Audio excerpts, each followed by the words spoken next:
Bom dia, bom dia, bom dia. Hoje é quinta-feira, dia 25 de julho de 2024. Estou aqui com a minha cabeleira dando trabalho para mim, que a bichinha agora já tá querendo sair para tudo quanto que é lugar. Não tem como prender lá para trás, porque ainda não tá compridão. Então, moço, olha, tô lascado, mas vamos que vamos. Ai, ai, ai, ai, ai. Oh, meu Deus do céu, e vamos que vamos. Meus queridos, meus queridos, meus queridos, hoje seria um dia que eu falaria assim: amanhã temos atendimento presencial, mas não é mais verdade, porque acabou os atendimentos presenciais. Acabou. Professor, acabou por quê? Porque eu não tenho onde atender. O dia que eu tiver algum lugar para atender, eu vou com todo amor e todo carinho. O dia que aparecer algum lugar que queira ou esteja precisando de cirurgiões espirituais, eu vou com certeza absoluta. Claro, aonde o espírito é que manda e não seres humanos, né? Porque o que não pode acontecer é o ser humano chegar e falar assim: as minhas regras humanas são assim. Aí o espírito fala assim: mas o trabalho é meu, espírito, e não seu humano. Você simplesmente é um coadjuvante da questão. O milagre é feito pelo espírito e não pelos seres humanos. Pois é.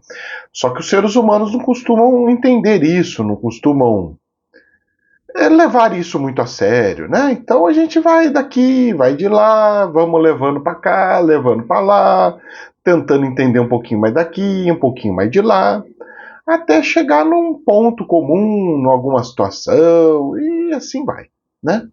Bom, meus queridos, a questão é a seguinte, se podemos assim dizer e falar. Ontem, mesmo não tendo atendimento, ontem nós fomos fazer a visita no pseudo profeta, naquele que fez o ritual comigo dos pés, e depois eu fiz com ele, depois ele fez comigo e tudo mais. Nós fomos lá. Ele mora em Hortolândia, fomos até Hortolândia. Inclusive é vizinho do seu Edson, hein? Olha só. Seu Edson é vizinho do homem lá. E olha só como é que o mundo é pequeno, né? Vai dando volta daqui, dando volta de lá, e de repente você encontra seu Edson lá pertinho do homem. E aí, fomos lá. Chegamos lá, fomos lá, entendemos a situação mais de perto e conseguimos entender um pouquinho mais a situação. Conversei um pouquinho com a mãe dele, conversei um pouquinho com a irmã, com o irmão que veio dos Estados Unidos, conheci quase a família inteira. Rapaz do céu, olha, o homem que tinha cabeleira e tinha barba sumiu tudo.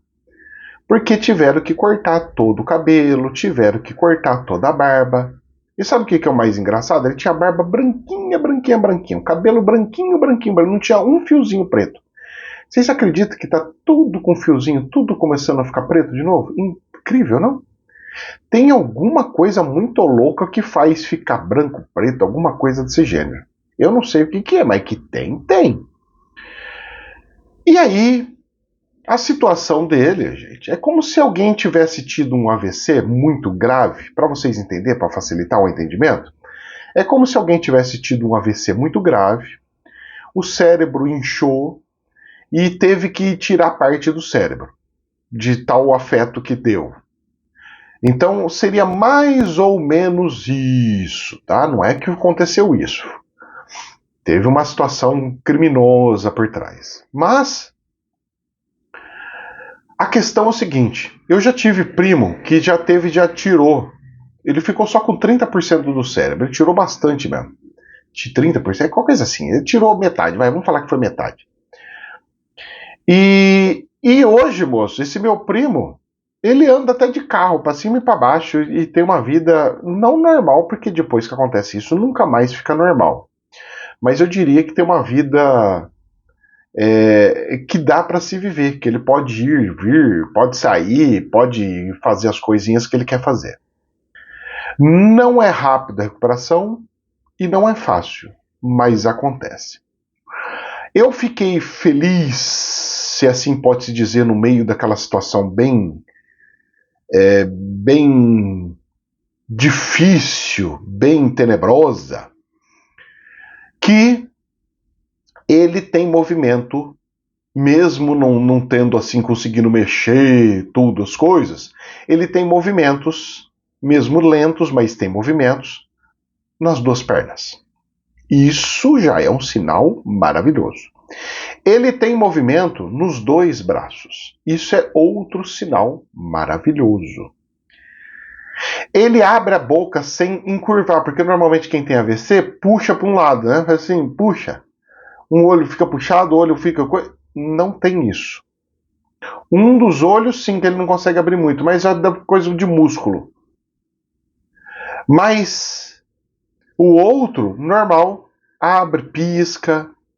Os dois piscam, mas que um não consegue abrir muito. Mas a boca abre bem, boceja abrindo bem. A tosse dele mexe com o pulmão inteiro, com força. Então você vê que está, entre aspas, melhor do que quem sofreu um AVC. Se assim podemos dizer. Olhando visualmente, parece que está pior. Certo? Porque ficou sem uma parte do cérebro, então ficou um afundado, né?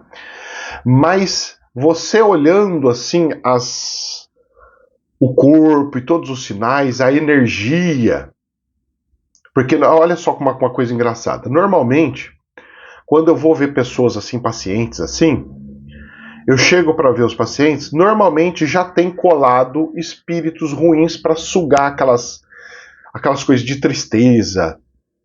É meio que praxe, viu, gente? Você chegar em lugares espirituais, em lugares tipo hospital, essas coisas,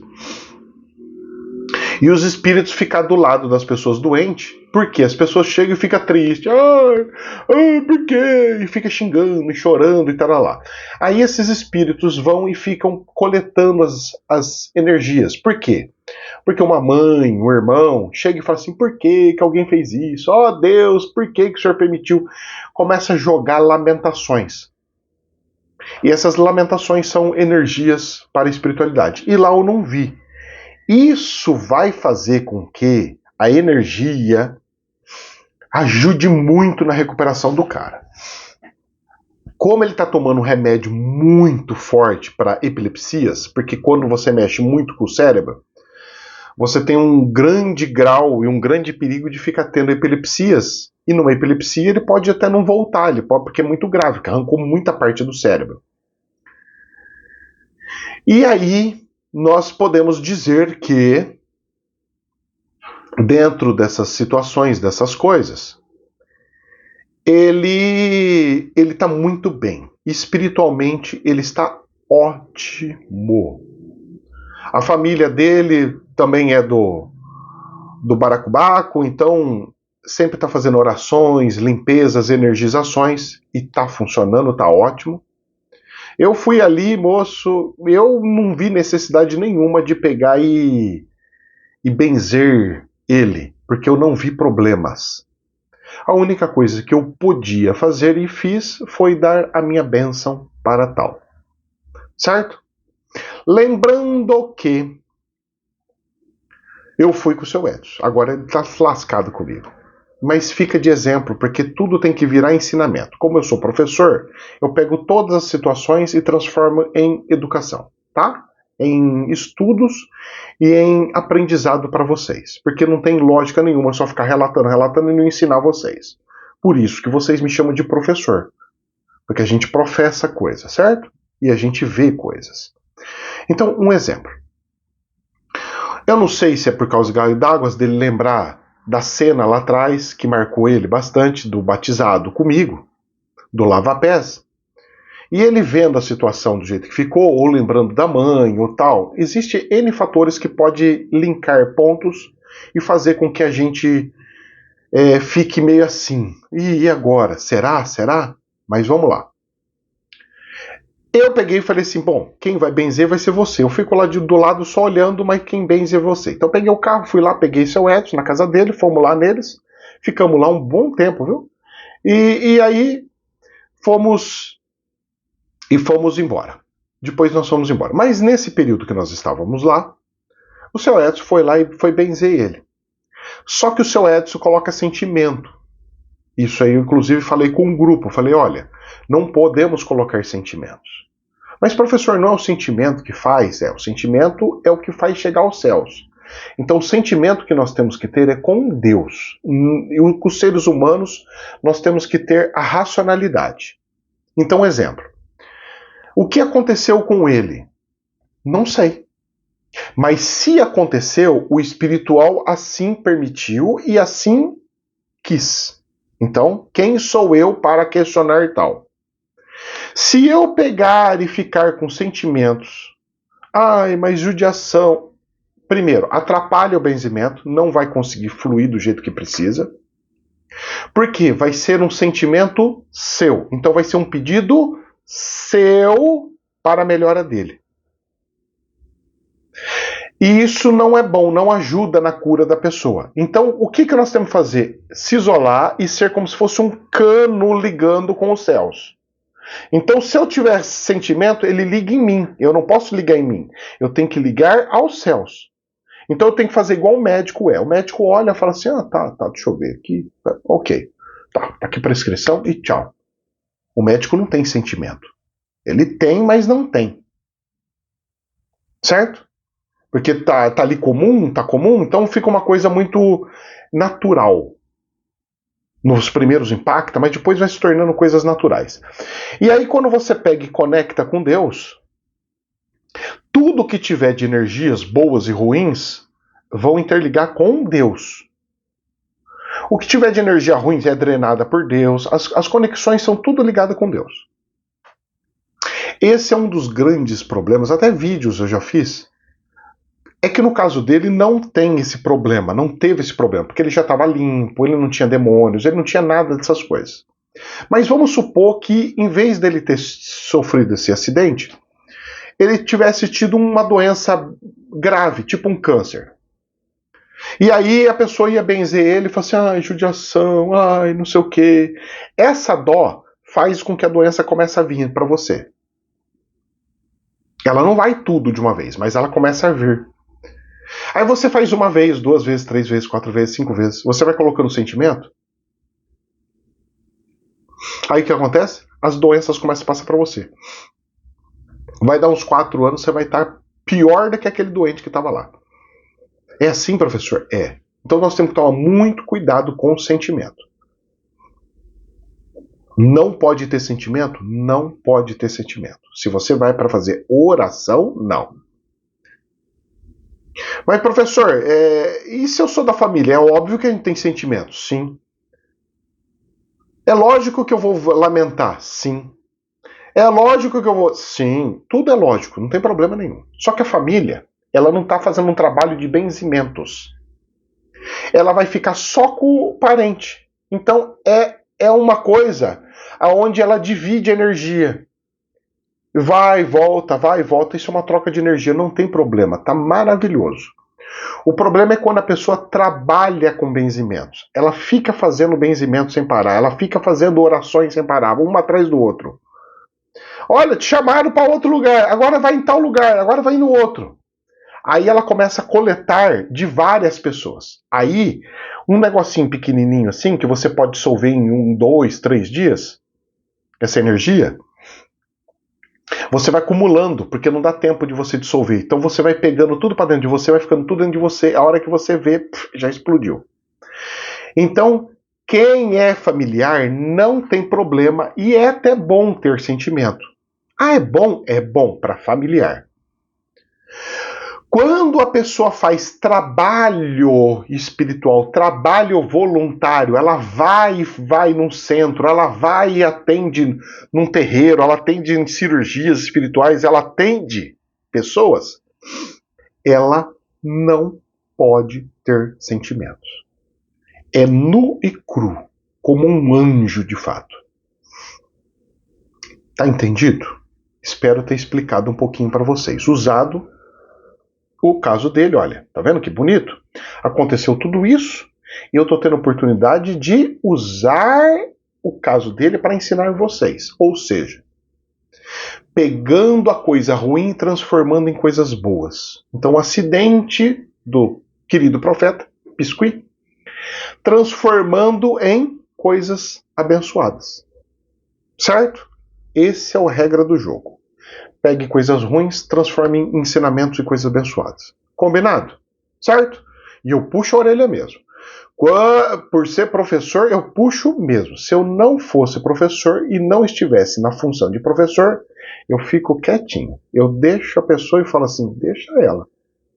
Professor, se fosse um pastor de igreja fazendo a coisa errada, você chamaria a atenção dele? Jamais. O senhor chamou a atenção do senhor Edson na hora que ele estava fazendo? Jamais. Quando que o senhor vai chamar? Depois que terminou. Porque depois que fez, se eu visse que ele tivesse pego alguma coisinha ruim, eu ia limpar ele. E depois eu ia explicar para ele, ó, assim, assim, assim, assim, assado. Como não tinha energia ruim, porque ali estava super limpinho, não precisou. Certo? E aí, para o grupo de moderação, eu peguei e fui passando, porque eu preciso fazer com que o pessoal da moderação esteja num nível um pouquinho mais. Certo? Combinado? Muito bem. Que fique de ensinamento para todos vocês, tá? Para quem tem pessoas doentes e tudo mais, e para quem é líder religioso, e para quem as pessoas, pode ser da igreja católica, pode ser da evangélica, pode ser do que for, tá? Esse ensinamento serve para qualquer religião. É para o ato de tentar ajudar o próximo. Combinado? Muito bem. Vamos lá. Saindo dessa situação do que a gente fez, então, olha, eu não tive atendimento presencial, mas eu já fiz o atendimento presencial.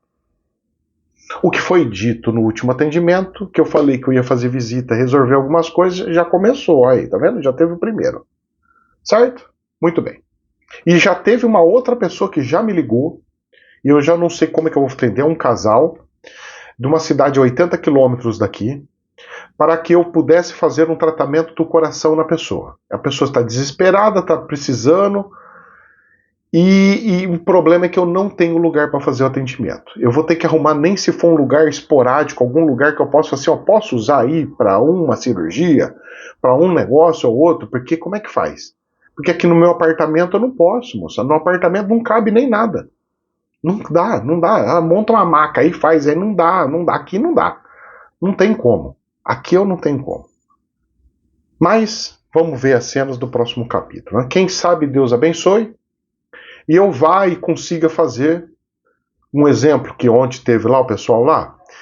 Aqui em Campinas tem um lugar, um templo, um barracão, um lugar, sei lá o nome, uma casa espiritual. Ele chama Batuíra. É um lugar bom, rapaz, grande, um barracão bonito. E lá eles fazem psicografia, faz tal. E uma vez por mês, pelo menos era isso, eu não sei se ainda é, ia um médico lá de Belo Horizonte que incorpora o Dr. Fritz. E eles vão lá. E uma vez por mês eles fazem um atendimento com todo mundo, uma vez por mês. Quem sabe uma coisa como tal aconteça comigo em algum outro lugar, né? Que alguém chega e fala assim, olha, eu queria fazer uma vez por mês, você vir e fazer um trabalho assim, assim, assado. Se isso acontecesse, para mim seria maravilhoso. Né? Porque aí o pessoal consegue, com as doações, consegue custear a ida e a vinda, e eu consigo fazer os trabalhos espirituais, e eu consigo fazer em vários lugares, né? Vamos ver as cenas do próximo capítulo, pois tudo depende de Deus e das boas vontades dos seres humanos. Mais cedo ou mais tarde as coisas acontecem e vai dar tudo certo. Estou nesse processo de mudança, essas coisas, então, sabadão vem gente ver, vamos ver se vai comprar ou não vai, se vai ou se não vai. Pelo que eu ando vendo pelo espiritual, o negócio vai andar igual um foguete.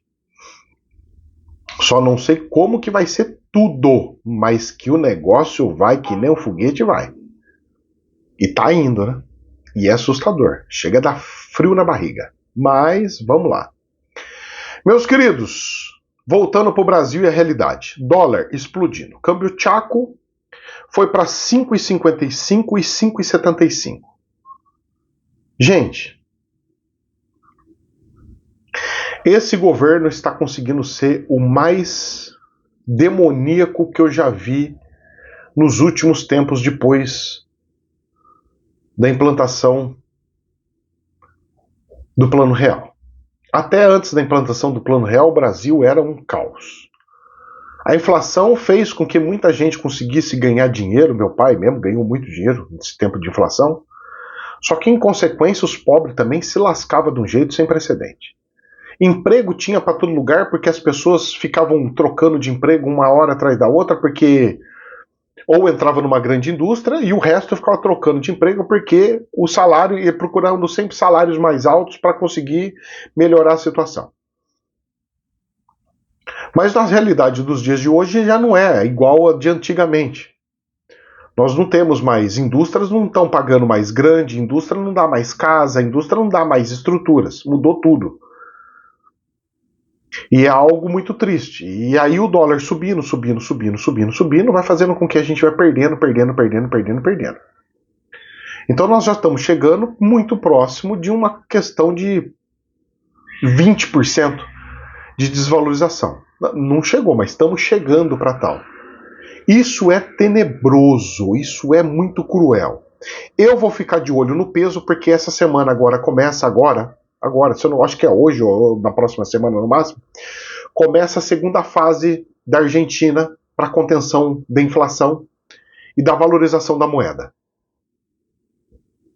O Milei, como um bom judeu, tem sabedoria, entende como é que funcionam as finanças, por isso que os judeus são donos de grandes bancos, por isso que os judeus são muito inteligentes, por isso que eles são muito poderosos, mesmo sendo uma tripinha pequenininho. É um país super potente, super rico e tudo mais.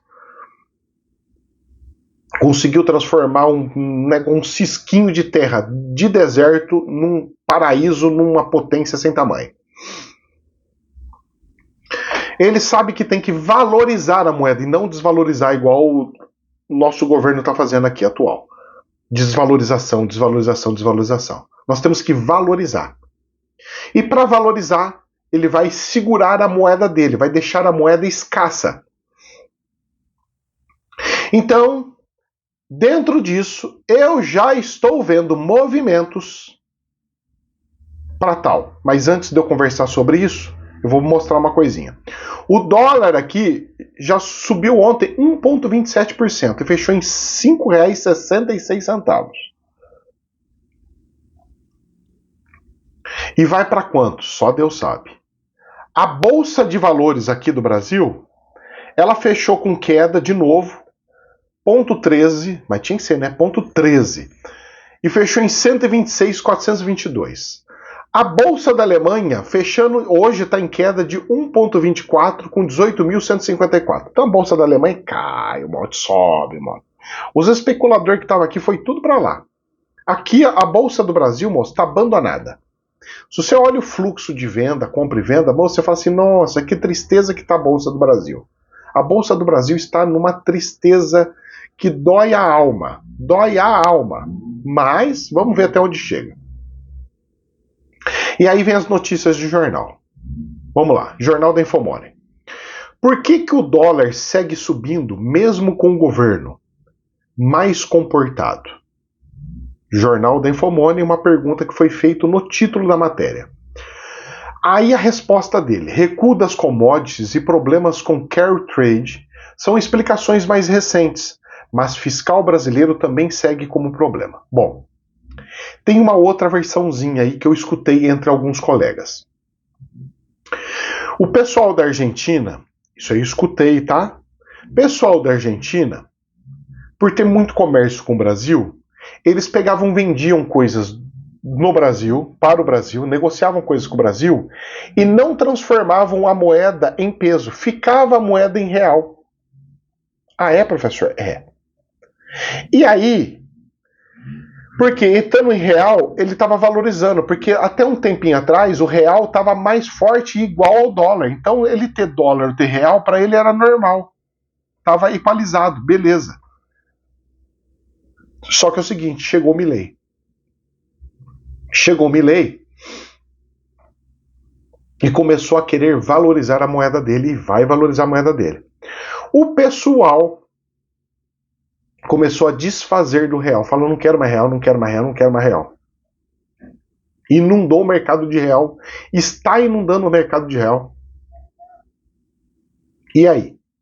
E aí, meu querido, que é o seguinte, E aí é o seguinte, nessa inundação de mercado com real, tá fazendo com que o câmbio vá para as cucuia. E vai começar a valorizar a moeda da Argentina. Isso aí você pode ter certeza que vai valorizar. A inflação da Argentina, pela primeira vez, depois de um monte de tempo, parece que ficou bem próximo do zero lá, se não zero. Então, rapaz, eu vou falar uma coisa para vocês. O buraco do Brasil é um pouquinho mais embaixo do que o povo está imaginando. Eu não sei aonde vai, como vai ou quando vai, mas que tá indo para um precipício sem tamanho, tá. E com uma velocidade sem precedentes. Assim, numa velocidade que assim, vambora, é! BBC News. Taxade. Afinal, os brasileiros estão pagando mais ou menos impostos? Aí tem uma matéria. Eu sempre elogio as matérias da BBC. Só que dessa vez, moço, eles pisaram na casca de banana. Por quê? Porque eles procuraram um cientista que pegou e foi ver se aumentou os impostos ou diminuiu os impostos em cima do faturamento do governo. Não é em cima da arrecadação do governo que você sabe se aumentou ou diminuiu os impostos. Ah, não, professor, não. É em cima da porcentagem. Você até pode ser em cima do faturamento, se você pegar e calcular a quantidade de produtos vendidos, mais a inflação e fizer o ajuste para saber se aumentou mesmo ou não aumentou os impostos. Então o que acontece é o seguinte, eles falaram até que diminuiu os impostos. Não, diminuiu a arrecadação.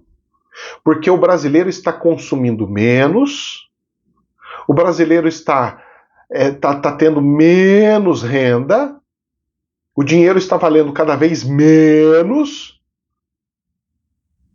e aí nessa consequência gera XYZ, tal, que é a diminuição. Só que como está tendo inflação, então é tipo assim, eu estou diminuindo a quantidade de vendas, eu vendia 100 produtos por mês, agora estou vendendo 80. Só que o faturamento está sendo igual ou bem próximo do que era. Por quê? Porque teve inflação.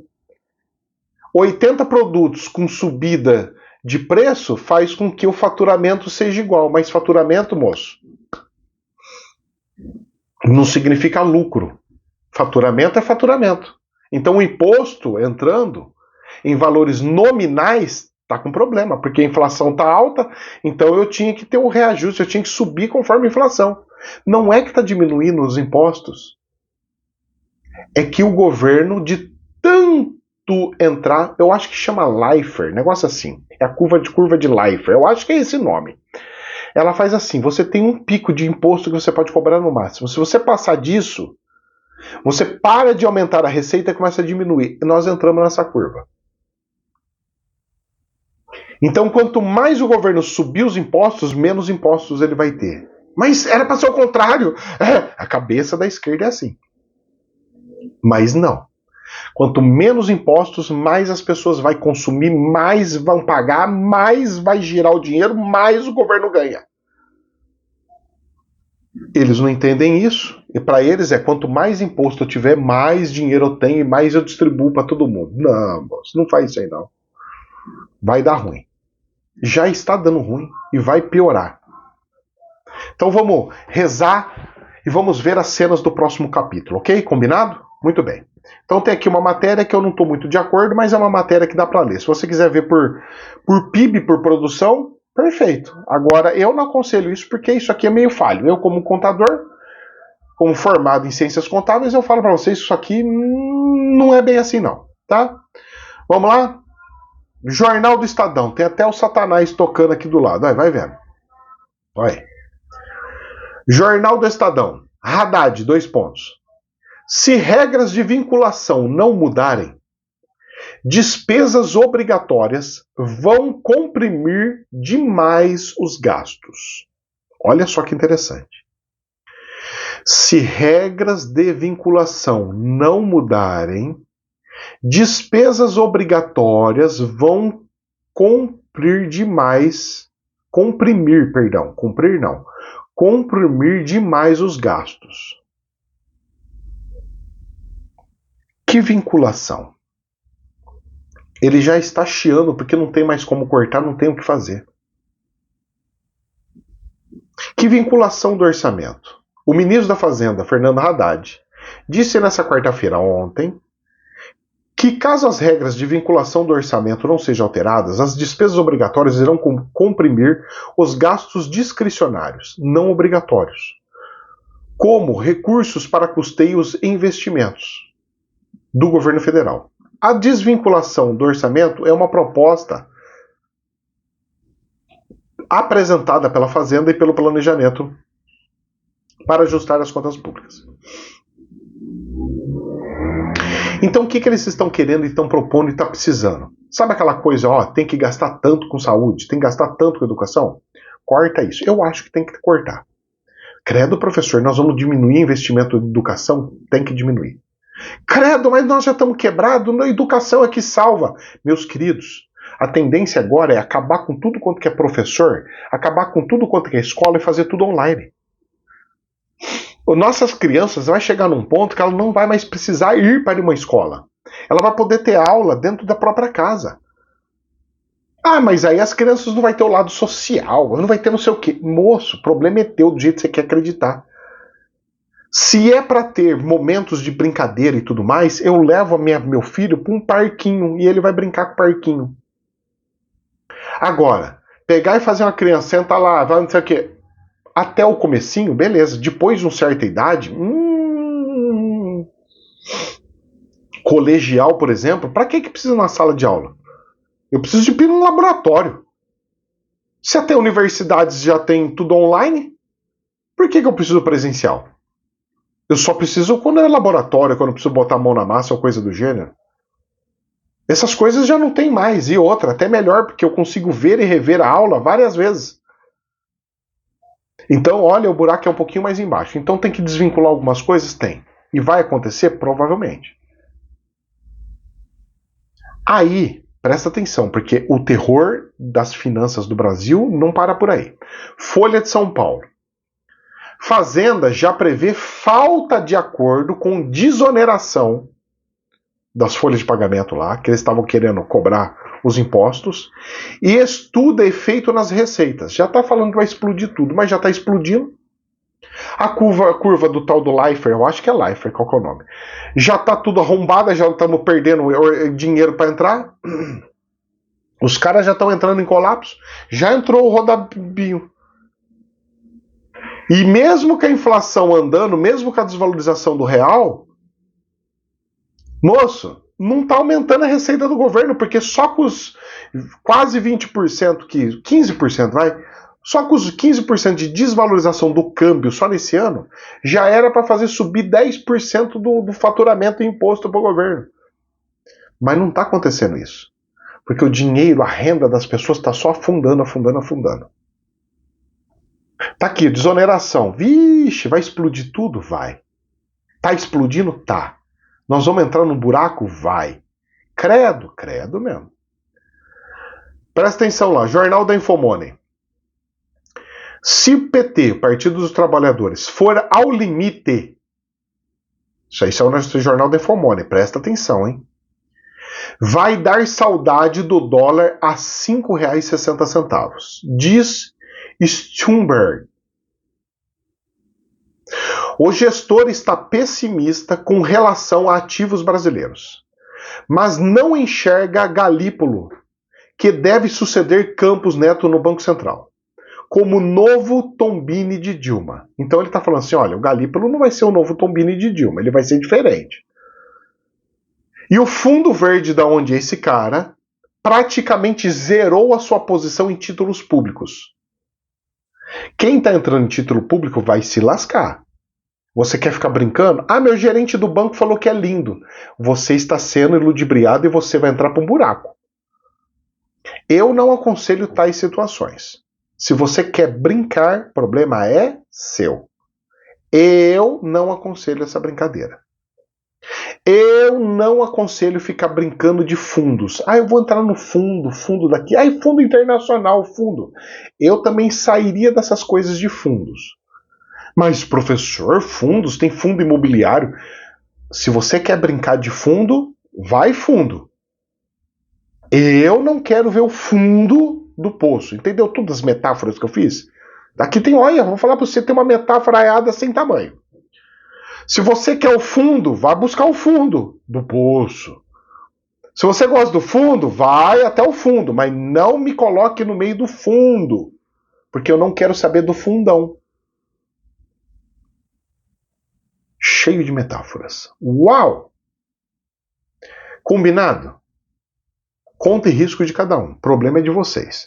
Mas tá tão bonito, tá tudo que é lindo hoje fica feio amanhã. Tudo que é o mais ou menos continua mais ou menos. O ruim fica bom, o bom fica ruim e o mais ou menos continua no mais ou menos. Tamo combinado?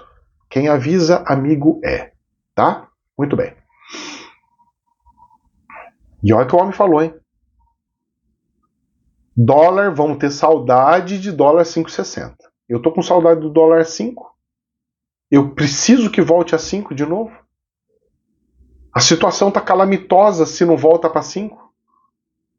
Tá difícil, moço. Tá difícil. Jornal da Infomone. Vamos pegar o aviãozinho e vamos pro nosso vizinho da ditadura aqui do lado. Maduro diz sem provas. O que o Maduro diz? Sem provas. Fake news! O cara foi anti-Estado Democrático de Direito do brasileiro. Era amiguinho do Brasil. Foi Lula dar uma patadinha. E o cara já coloca as asinhas de fora e fica bravo. Maduro diz, sem provas, que eleições no Brasil não são auditadas. Presidente Estadão. Bolsonaro ironiza questionamento de Maduro sobre as urnas eletrônicas. Como Maduro falou a linguagem que o presidente falou, que o Jair Bolsonaro falou, ele sapateou. Bolsonaro escreveu na tarde dessa terça-feira, no X, que é o antigo Twitter,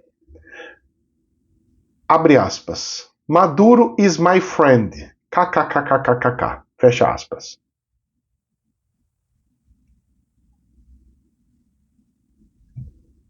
A publicação refere-se a um conteúdo jornalístico do UOL, no qual diz que abre aspas, é inadmissível tolerar a fala de bolsonarista, fecha aspas, do venezuelano sobre o pleito no Brasil. E aí o jornal falou que o Maduro é bolsonarista? Qual que é a lógica disso? Moço, não tem nada com o que a ver. As distorções são de todas as partes. Então, moço, olha, o buraco é mais embaixo. E aí, o nosso querido TSE que bateu firme, porque afeta aqui, e nós estamos em ano de eleição, e não pode ter essas brincadeiras. Jornal da CNN. TSE repudia falas de Maduro. Perfeito, o TSE fez certinho. E cancela envio de observadores para as eleições na Venezuela. Isso para mim tá errado. Aí que tinha que mandar e falar assim, vamos dobrar a quantidade de observadores. Porque se o lugar que falou tá fazendo isso daí como repulsa, então tem alguma coisa, vamos lá investigar e verificar. Como o Brasil faz parte da OEA, da Organização dos Estados Americanos, e normalmente a OEA é a que faz as fiscalizações, pelo menos era, quando eu estava nas Nações Unidas era, ela faz as fiscalizações aqui da nossa região, ela que deveria ter mais observador, mais, para olhar direitinho, ver se está certo, se não está. A nota mostra a mudança de estratégia da Corte Eleitoral, que planejava manter o envio da equipe a despeito das falas do presidente venezuelano. Ou seja, eles podem, não é que tem, podem estar tendo uma informação privilegiada que nós não temos ou não sabemos. De como, por exemplo, de que pode dar ruim e os observadores podem estar correndo riscos de estarem lá. Pode ser. Porque o homem falou banho de sangue, não sei o que tá lá, tal. Pode ser uma coisa de prevenção. Mas que seria importante realmente ter, seria muito importante. Nem se for para colocar pessoas mais preparadas, militares, alguma coisa assim mais para ver mesmo, mas ter a fiscalização de fato. Ajudaria muito. Agora, que o TSE entrou numa quina de sinuca com a fala do Maduro, entrou, porque ele endossou uma coisa que o Bolsonaro falava. Claro que a forma que o Bolsonaro falava, jogava de um jeito que ele estava dando descrédito para a democracia brasileira. Então ele tinha que colocar como, gente, seria legal, importante a gente ter tal. Agora ele pegar e falar assim, não presta, porque aí também é problema. Por isso que gerou alguns problemas. Mas, cenas do próximo capítulo.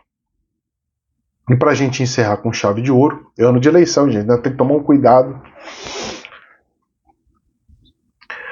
Mas, professor, funciona? Tudo funciona, moço. Os partidos, eu sou filiado a partido, sempre vou e sempre fui, já fui até delegado de ver coisas. As coisas andam tudo muito certinho nas eleições e tudo mais. Mas atrás dos bastidores é atrás de bastidor. Aí é um outro problema, outra questão. Mas eu falo assim de gente olhando, vendo, tudo bonitinho. As coisas pode degringolar numa cidade, numa escola. Isso aí é normal, isso aí por qualquer coisa faz. Mas o todo, ele é funcional, ele é muito organizado. A organização do nosso sistema eleitoral, ele é muito bom. Ele é muito cadenciado, sabe? Assim, é muito, sabe? É muito certinho na questão de logística, essas coisas. Os cara montam escola. Imagina só uma escola que você está tendo aula e de repente, de um dia para o outro, de uma hora para outra, você já tem uma estrutura, por exemplo, de conseguir puxar um fio, ligar uma energia, ligar uma urna, ligar não sei o que. Cara, é incrível a logística nossa do Brasil, é maravilhosa. Dá um trabalho, moço, que vocês não têm noção. E puxa a cadeira de um lado e puxa do outro, arruma todas as salas de aula, tudo arrumada. Dá um trabalhão pro diretor de escola, pros professores, tudo tem que ajudar. Eu falo para vocês, cara, é complexo a coisa. Eu falo, eu nas Nações Unidas, a gente tava implantando as eleições no Congo, que não estava tendo eleições, porque teve conflito de guerra, todas essas coisas. Dá um trabalho, moço. A gente era linha de frente. E estávamos fazendo testes ainda com equipamentos para pegar biometria, leitura de íris. Cara, olha, só eu sei o que tanto que dá trabalho. Mas vamos mudar aqui, vamos vir para cá. Então, gente, confiem, tá? Não joga a podreira que está na Venezuela para cá não, tá? Vamos em paz e tendo fé que a coisa chega lá, tá bom? The Daily Digest. Esse é o jornal. Rússia implantou uma arma na Ucrânia que pode indicar um grande problema. Aí eu fui ler um pouquinho da matéria. Sabe o que está acontecendo? A Rússia está mandando todos os armamentos das guerras frias, da guerra mundial. Todos os equipamentos estão mandando tudo para a Ucrânia. E eles estão ficando só com os equipamentos novos lá. E tá mandando tudo quanto que é coisa velha, tudo quanto que é coiseira velha, tá mandando tudo para lá. Tá virando o destruidor de sucata que eles tinham e usando para treinamento do povo. E pode indicar um grande problema, por quê? Porque é muito armamento que eles têm. E no meio desses armamentos, eles têm algumas coisinhas sujas. Que pode não ser tão bonitinho e não pode ser tão lindinho assim. Meus queridos, que essas guerras terminem, que esses problemas de egos terminem, que esses problemas eleitorais terminem, que essas coisas todas ruins terminem, e que reine o amor, e que reine a paz, e que Deus possa nos abençoar. Que assim seja. Jamais a verdade absoluta. Somente um prisma. mas que tá pegando fogo no parquinho, tá. Olha, estou vivo para ver os caras chamar o Maduro de bolsonarista, moça. Nossa, essa foi demais. Que Deus abençoe. Namastê.